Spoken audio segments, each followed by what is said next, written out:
बहुत समय पहले की बात है। एक गर्म दोपहर को एक कुत्ता भूख से परेशान होकर किसी गली में भटक रहा था।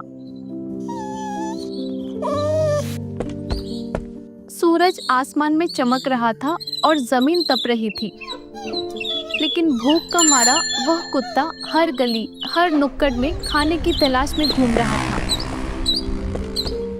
कभी वह किसी कूड़ेदान में झांकता, कभी किसी होटल के बाहर बैठा रहता, लेकिन कुछ भी खाने को नहीं मिल रहा था। धीरे धीरे वह थक गया और सोचने लगा, क्या आज का दिन खाली ही जाएगा? कहीं से कुछ खाने को मिल जाता। उसी समय उसकी नजर एक जगह पर गई, जहां जमीन पर हड्डी का एक बड़ा सा टुकड़ा पड़ा था। कुत्ते की आंखें चमक उठी। उसने दौड़कर हड्डी उठाई और बहुत खुश हुआ। उसकी पूंछ तेजी से हिलने लगी। वह मन ही मन बोला, वाह, अब तो आज का दिन बन गया। इस स्वादिष्ट हड्डी को मैं आराम से अपने पसंदीदा कोने में बैठकर चबाऊंगा। उसने हड्डी अपने मुंह में दबाई और घर की ओर चल पड़ा।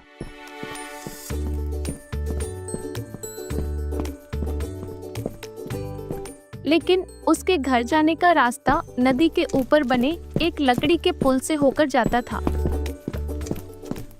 जब वह पुल पार कर रहा था, तब उसने अचानक नीचे नदी में झांका।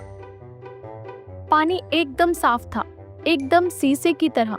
जैसे ही उसने झांका, उसे नदी में एक और कुत्ता दिखाई दिया और उस कुत्ते के मुंह में भी हड्डी थी। कुत्ता चौंक गया। अरे ये क्या? उसके पास तो मुझसे भी बड़ी हड्डी है। अब उसके मन में लालच आ गया। उसने सोचा, अगर मैं इसकी हड्डी भी ले लूं, तो 2 हड्डियां हो जाएंगी, एक मेरी और एक उसकी। और फिर क्या था, उसने उस कुत्ते पर भौंकना शुरू कर दिया।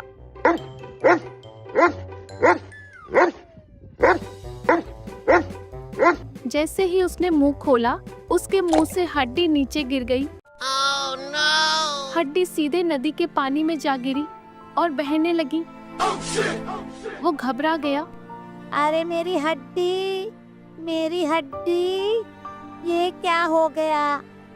वो भागते भागते पुल के किनारे पहुंचा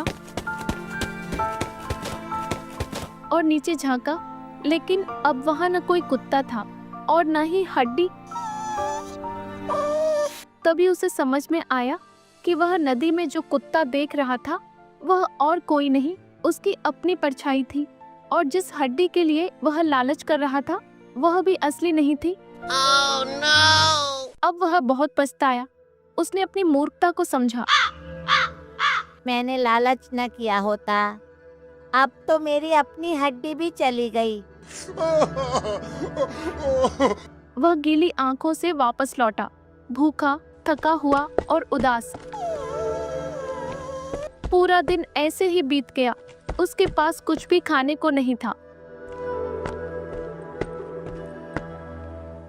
इस कहानी से हमें यह शिक्षा मिलती है, जो कुछ हमें मिला है उसमें संतोष करना चाहिए। ज्यादा पाने के लालच में कई बार हम अपना भी नुकसान कर बैठते हैं।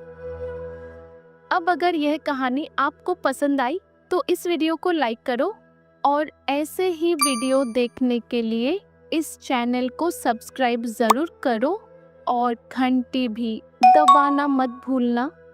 फिर मिलते हैं किसी और मज़ेदार कहानी के साथ। अपना ख्याल रखिए। धन्यवाद।